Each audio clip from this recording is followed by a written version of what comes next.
ಪ್ರವಾಸಿಗರ ಮೇಲೆ ಗುಂಡಿನ ದಾಳಿಯನ್ನು ಖಂಡಿಸಿ ಅಂಜುಮನೆ ಇಸ್ಲಾಂ ಸಂಸ್ಥೆಯಿಂದ ಮನವಿ. ಗದಗ ಜಿಲ್ಲೆ ನರಗುಂದ ಪಟ್ಟಣದ ಅಂಜುಮನೆ ಇಸ್ಲಾಂ ಸಂಸ್ಥೆಯಿಂದ ಮನವಿ. ಕಾಶ್ಮೀರದ ಪಹಲ್ಗಾಮ್ನಲ್ಲಿ ನಡೆದ ಭಯೋತ್ಪಾದಕರ ದಾಳಿಯಿಂದ ನಮ್ಮ ಕರ್ನಾಟಕ ರಾಜ್ಯದ 3 ಸೇರಿದಂತೆ 26 ಪ್ರವಾಸಿಗರ ಹತ್ಯೆಗೈದಿರುವ ಘಟನೆಯನ್ನು ಖಂಡಿಸಿ ಇಂತಹ ಅಮಾನವೀಯ ಕೃತ್ಯ ಎಸಗಿರುವ ಭಯೋತ್ಪಾದಕರ ಮೇಲೆ ಕಠಿಣ ಕ್ರಮಕ್ಕೆ ಆಗ್ರಹಿಸಿ ಮನವಿಯನ್ನು ತಹಶೀಲ್ದಾರ್ ಮುಖಾಂತರ ಪ್ರಧಾನಮಂತ್ರಿಯವರಿಗೆ ಅಂಜುಮನೆ ಇಸ್ಲಾಂ ಸಂಸ್ಥೆ ನರಗುಂದ್ ವತಿಯಿಂದ ಮನವಿಯನ್ನು ಸಲ್ಲಿಸಿದರು. 22/4/2025 ಕಾಶ್ಮೀರದ ಪಹಲ್ಗಾಮ್ನಲ್ಲಿರುವ ಆರೋಗ್ಯ ರೆಸಾರ್ಟ್ನಲ್ಲಿ ನಮ್ಮ ಭಾರತ ದೇಶದ ನಾಗರಿಕರು, ನಮ್ಮ ನಾಡಿನ ಜನರು ಪ್ರವಾಸಕ್ಕೆ ಹೋದ ಸಂದರ್ಭದಲ್ಲಿ ಭಯೋತ್ಪಾದಕರು ಏಕಾಏಕಿ ಪ್ರವಾಸಿಗರ ಮೇಲೆ ಗುಂಡಿನ ದಾಳಿಯನ್ನು ನಡೆಸಿ 3 ಕನ್ನಡಿಗರ ಸೇರಿದಂತೆ 26ಕ್ಕೂ ಹೆಚ್ಚು ಅಮಾಯಕರ ಹತ್ಯೆ ಮಾಡಿರುವುದನ್ನು ನರಗುಂದದ ಅಂಜುಮನೆ ಇಸ್ಲಾಂ ಸಂಸ್ಥೆಯಿಂದ ಖಂಡಿಸುತ್ತೇವೆ.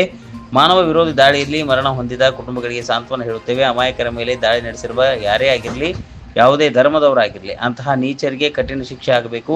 ಕೇಂದ್ರ ಸರ್ಕಾರದಿಂದ ನಮ್ಮ ಶಾಂತಿಪ್ರಿಯ ಭಾರತ ದೇಶದಲ್ಲಿ ಇಂತಹ ಅಮಾಯಕರ ಮೇಲಿನ ದಾಳಿಯನ್ನು ನಡೆಸಿ ಅಶಾಂತಿಯನ್ನು ಹುಟ್ಟಿಸುವ ಕೆಲಸ ಮಾಡುತ್ತಿರುವವರ ವಿರುದ್ಧ ಕಠಿಣ ಕ್ರಮ ಕೈಗೊಳ್ಳಬೇಕು. ನೀಚ ಭಯೋತ್ಪಾದಕರ ಗುಂಡಿನ ದಾಳಿಯನ್ನು ನಡೆಸಿ ಹತ್ಯೆ ಮಾಡಿರುವುದನ್ನು ನಾವು ಖಂಡಿಸುತ್ತೇವೆ. ಕೂಡಲೇ ಇಂತಹ ನೀಚ ಕೃತ್ಯವೆಸಗಿರುವ ಭಯೋತ್ಪಾದಕರನ್ನ ಹುಡುಕಿ ಕಠಿಣ ಶಿಕ್ಷೆ, ಇಂತಹ ಘಟನೆಗಳು ಮರುಕಳಿಸದಂತೆ ಕೇಂದ್ರ ಸರ್ಕಾರ ಮುಂಜಾಗ್ರತಾ ಕ್ರಮಗಳನ್ನು ಕೈಗೊಳ್ಳಬೇಕೆಂದು ಒತ್ತಾಯಿಸಿದರು. ಈ ಸಂದರ್ಭದಲ್ಲಿ ಅಂಜುಮನ್ ಇಸ್ಲಾಂ ಕಮಿಟಿಯ ಸಂಸ್ಥೆ ಅಧ್ಯಕ್ಷರಾದ IP ಚಂದೂನವರ್, ಕಾರ್ಯದರ್ಶಿ ಅಬ್ದುಲ್ ಸಾಬ್ ಮುಲ್ಲಾ, ಸದಸ್ಯರು ಜನಾಬ್ ಅಮ್ಜದ್ ಅಹಮದ್ ಖಾಜಿ ಹಾಗೂ ಧರ್ಮಗುರುಗಳು ಜಹೀರ್ ಅಹಮದ್ ಖಾಜಿ ಮತ್ತು ಇಮಾಮ್ ಸಾಬ್ ನದಾಫ್, MM ಖಾಜಿ, ಅಲ್ಲಾಬಕ್ಷ್ ಶಂಸಿ, ಹಜರತ್ ಅಲಿ ಮುಲ್ಲಾನವರ್ ಅನೇಕರು ಉಪಸ್ಥಿತರಿದ್ದರು. ವರದಿ ಅಫ್ತಾಬ್ ಸರ್ಮುಲ್ಲಾ, ನರಗುಂದ. ಯಾವುದೇ ಧರ್ಮದವರಾಗಿರಲಿ, ಇಂಥ ನೀಚಕರಿಗೆ ಕಠಿಣ ಶಿಕ್ಷೆ ಆಗಬೇಕು.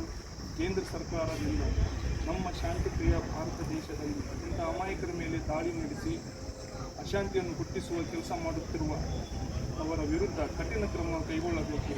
ಮಾನವ ವಿರೋಧಿ ಅಮಾಯಕರನ್ನು ಕೊಲ್ಲುವ ಭಯೋತ್ಪಾದಕರಿಗೆ ಯಾವುದೇ ಜಾತಿ ಧರ್ಮಗಳು ಇರುವುದಿಲ್ಲ. ಇವರ ಕೇವಲ ನಾಗರಿಕರ ವಿರೋಧಿಸುತ್ತಿದೆ. ಈ ಘಟನೆಯನ್ನು ಇಟ್ಟುಕೊಂಡು ಇದರಲ್ಲಿ ಜಾತಿ ಧರ್ಮಗಳನ್ನು ನೋಡದೆ ನಮ್ಮ ಭಾರತ ದೇಶದ ಅಮಾಯಕ ನಾಗರಿಕರನ್ನು ಭಯೋತ್ಪಾದಕರ ಹತ್ಯೆ ಮಾಡಿರುವುದನ್ನು ನಾವು ಎಲ್ಲ ಭಾರತೀಯರು ಒಗ್ಗಟ್ಟಿನಿಂದ ಖಂಡಿಸಬೇಕಾಗುತ್ತದೆ. ಯಾವ ಧರ್ಮ ಜಾತಿಗಳು ಅಮಾಯಕರನ್ನು ಹತ್ಯೆ ಮಾಡಿ